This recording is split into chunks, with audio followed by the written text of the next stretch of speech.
Untuk membahas peluang kesaksian dari rekan kerja dalam status hukum Peggy, sudah bersama kami kuasa hukum dari keluarga almarhum Vina, Mas Saiful Salim, dan juga Eva Ahyani, pakar hukum pidana dari Universitas Indonesia. Dan kami juga masih mencoba untuk bergabung di Kompas Petang, Bapak Rudi Irawan, ayah dari tersangka Peggy. Terima kasih Mas Saiful dan Mbak Eva sudah bergabung bersama kami. Mas Saiful, saat ini setelah melakukan konferensi pers siang tadi, keraguan-keraguan lain apa yang menyebutkan bahwa Peggy bukanlah pelaku dari pembunuhan? Iya, terkait dengan Peggy, sebenarnya kami tidak meragukan secara gamblang ya seperti itu. Jadi kami ini tetap berpacu pada kepolisian. Dalam hal ini adalah Polda Jabar. Kami telah mendengar langsung dan melihat langsung rilis yang disampaikan oleh Polda Jabar. Tentu kami berkeyakinan bahwa ini adalah Peggy yang sebenarnya, karena memang kami adalah kuasa hukum korban. Namun apabila Peggy yang bersangkutan itu adalah bukan pelaku tindak pidana, maka itu adalah tanggung jawab kepolisian. Namun hari ini menurut kami berdasarkan BAP di tingkat Polres bahkan sampai tingkat Polda, kami selalu meyakinkan bahwa Peggy yang ditangkap hari ini itu adalah Peggy yang sebenarnya. Kenapa? Karena semua tertuju pada Peggy tersebut gitu. Namun berdasarkan perkembangan hari ini yang kami dengar bahwa yang menjelaskan bahwa Peggy sebenarnya itu hanya satu orang dan yang 5 orang itu tidak mengakui bahwa itu adalah Peggy yang sebenarnya. Nah, namun kalau memang misalnya problemnya di situ, ya kita harus melihat keseriusan daripada kepolisian dong untuk bagaimana memfokuskan bahwa atau memberikan klarifikasi kepada publik bahwa ini Peggy yang bukan yang sebenarnya. Mungkin seperti itu, Mbak. Lalu akankah melakukan upaya hukum setelah mengetahui ada BAP baru ini? Iya, tentu kami akan mengikuti proses dulu ya, karena kami juga tidak mau terburu-buru. Kenapa? Kami juga tidak mau seperti rekan-rekan polisi ataupun Polda Jabar yang kemudian menetapkan ini adalah Peggy dan kemudian mengatakan bahwa 2 pelaku itu tidak. Nah, kami tidak seperti itu. Kami pasti akan menunggu, menahan diri untuk sampai sebenar-benarnya ini nanti prosesnya seperti apa. Mungkin seperti itu. Oke, sudah bergabung bersama kami Bapak Rudi Irawan, ayah dari Peggy. Pak Rudi, selamat sore. Oh, bersama dengan kuasa hukum dari ayah dari Peggy? Selamat sore. Oke, selamat sore Pak Rudi. Pak Rudi, setelah perkembangan dan juga konstruksi hukum hingga saat hari ini, apa yang akan Anda lakukan? Apakah akan ada upaya hukum?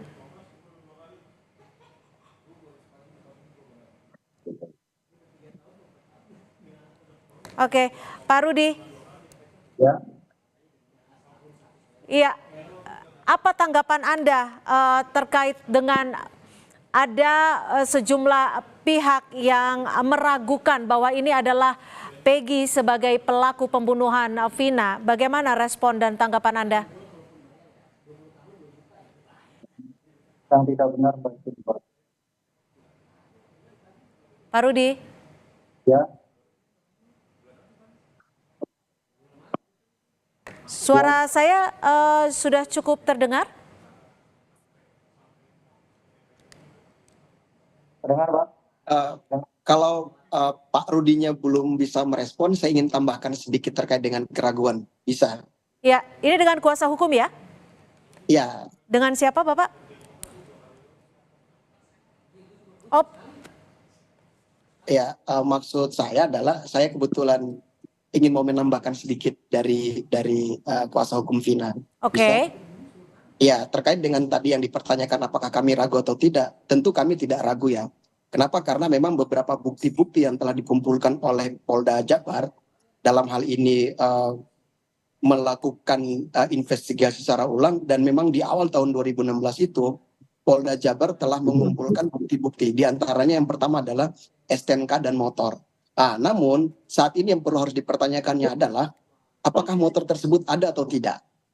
Begitu. Jadi kami tidak ragu sebenarnya. Tentu kami akan bersyukur. Kenapa? Karena ini menuju pintu keadilan bagi Vina gitu, almarhumah. Namun pada prinsipnya kami juga akan pasti menunggu rilis yang berikut daripada Polda Jabar untuk memastikan bahwa apakah ini Peggy yang sebenarnya ataupun tidak sebenarnya. Makanya kami no comment sebenarnya kalau soal Peggy yang sebenarnya tidak. Baik, saya ke Mbak Eva Ahyani, pakar hukum pidana Universitas Indonesia. Mbak Eva, bagaimana Anda melihat dari perkembangan dan juga konstruksi hukum hingga saat ini, seakan kasus Vina ini semakin panjang? Sudah adakah titik terang menurut Anda? Audionya Mbak Eva? Ya, yang pertama catatan saya sebetulnya perkara ini kan sudah 8 tahun Mbak Cynthia. Ya, 8 tahun dalam pengertian bahwa ini tidak diproses ya selama 8 tahun. Artinya bukan berarti kemudian pembuktian menjadi lebih mudah, tetapi sesungguhnya pembuktian itu menjadi lebih sulit. Ya, orang sudah mulai lupa, kemudian juga banyak keraguan-raguan, termasuk status ya dari tadi Peggy yang sebenarnya atau tidak, pakai bahasanya Mas Saiful tadi ya, itu sebetulnya menjadikan kasus ini kalau buat saya tidak mudah untuk dibuktikan. Ya. Hanya memang paling tidak gitu ya, paling tidak penyidik harus benar-benar memastikan terhadap misalnya penetapan tersangka dari Peggy ini, ya, terhadap konteks adanya alat bukti yang cukup atau tidak, gitu. Karena kalau kita lihat tadi misalnya 1 banding 5 gitu ya, Mas Saiful sempat mengatakan 1 yang mengatakan dia yang sebenarnya, 5 yang bukan. Kalau kita berkaca pada ketentuan pasal 188 KUHP saja tentang petunjuknya apakah dia yang sebenarnya atau tidak, gitu ya, di cross check-kan itu. Ya, itu ini yang menjadi sebetulnya kalau buat saya, kalau dikatakan ada titik terang atau tidak, paling tidak langkah untuk mengarah kepada pembuktian yang on the track barangkali sudah dimulai. Tapi menurut Anda ini sudah on the track belum? Gitu. Menurut Anda sudah on the track belum, Mbak Eva? Karena ini sudah menjadi perhatian dari banyak pihak. Baik, ya. baik. Perhatian dari banyak pihak ini mendorong kita untuk barangkali transparansi dan akuntabilitas dari penegak hukum itu menjadi penting karena pasti disorot. Gitu. Mudah-mudahan dengan langkah itu sih menjadi on the track gitu ya. Dengan langkah itu menjadi on the track ya. Saya ke Pak Rudi. Pak Rudi, kabarnya ada rekan-rekan dari Peggy yang bersedia untuk bersaksi bahwa saat itu, saat kejadian Peggy sedang bersama mereka. Sejauh ini perkembangannya seperti apa, Pak Rudi?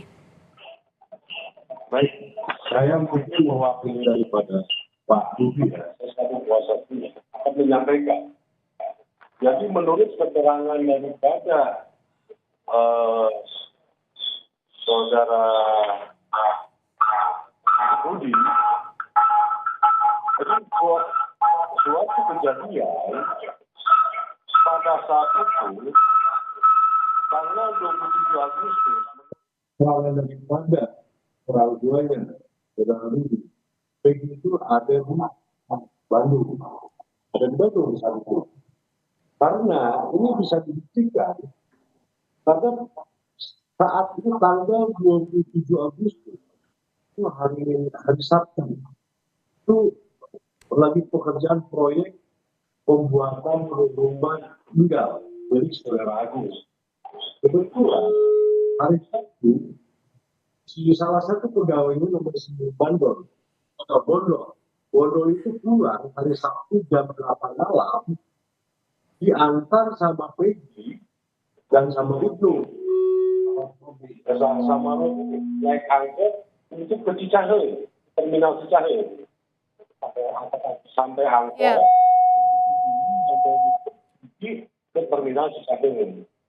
Dari terminal Cicahe itu Bando berangkat ke Cirebon itu pakai bus, sedangkan Peggy, Ibnu dan Robi tinggal kembali ke BD. Pak Dedi, lalu alat bukti apa yang Anda siapkan untuk menguatkan statement ini? Kita masih akan membahasnya selepas jeda. Tetap bersama kami di Kompas Petang. Kita masih membahas adu bukti untuk mengungkap kasus pembunuhan Vina dan Eki. Saya akan ke Pak Rudi Irawan, ayah dari Peggy yang sudah bergabung bersama kami di Kompas Petang. Pak Rudi, Anda mengklaim bahwa saat itu anak Anda, Peggy, sedang tidak berada di lokasi pembunuhan. Apa saja yang menguatkan klaim Anda ini? Saya kan punya bukti bahwa ada ini tentang gajian kasbon. Pada hari Jumat saya kasbon dan pada hari Sabtu tanggal 27 anak-anak gajian sekitar jam 6 malam. Terus saya bagikan. Ya. Ini bukti apa ini yang Anda bawa, Pak Rudi? Ini bukti gajian kasbon. Bukti kasbon. Bukti kasbon gajian, termasuk nama Peggy di situ. Iya, nama Peggy. Saat Anda membagikan gaji kepada rekan-rekan saat pembangunan rumah itu, adakah orang lain yang menyaksikan Peggy ada di situ selain Anda? Ada, Pak. Ada. Ada berapa orang, Pak Rudi? Di situ ada Arman, Robi, Bondol, juga. Jam berapa, Pak Rudi, pembagian gaji itu?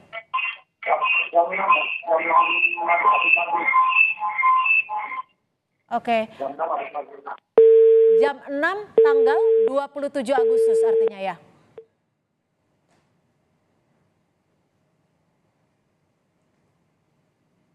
Baik, kami akan coba kembali perbaiki hubungan dengan Pak Rudi. Saya ke Mbak Eva. Mbak Eva, jika Pak Rudi memiliki alat bukti berupa kasbon untuk gajian, itu cukup kuatkah untuk membuktikan? Baik, paling tidak Mbak, kalau dia tidak bisa dikualifikasikan sebagai bukti surat, barangkali ya, kita akan mengatakan bahwa ada satu barang bukti, ya. Barang bukti itu sebetulnya satu silent evidence gitu, bukti yang tidak bisa berbunyi langsung. Tapi barangkali dengan saksi-saksi yang ada, tadi Pak Rudi mengatakan di tempat kerjanya gitu ya, bahwa memang yang bersangkutan ada di sana gitu ya, dan memang keberadaannya di sana, itu bisa menjadi satu bukti keterangan saksi. Tapi cukup kuatkah dengan statement dari orang-orang lain itu, dengan saksi-saksi itu? Saya kira, iya.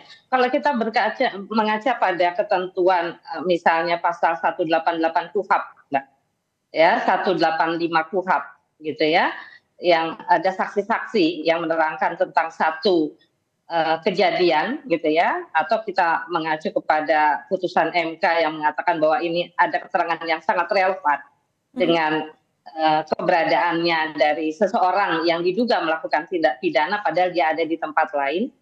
Kemudian disinkronkan dengan barang bukti berupa surat kwitansi tadi, ini barangkali kita akan berkaca ada satu petunjuk begitu.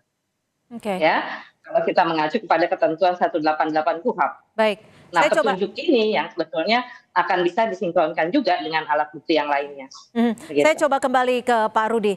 Pak Rudi, dari surat atau kasbon yang tadi Anda sebut, itu tulisan tangan atau berdasarkan print out komputer?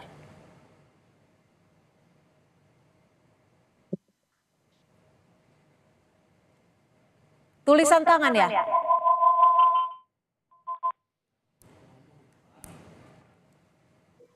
Oke. Pak Rudi, saat pembagian itu ada CCTV tidak yang bisa membuktikan atau mungkin foto untuk memastikan bahwa di situ memang ada pembagian kasbon?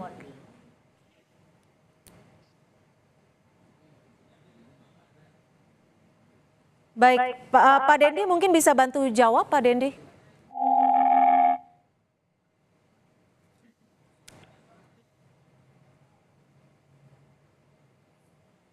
Baik, saya coba kembali ke Pak Dendi, audionya tertutup Pak Dendi.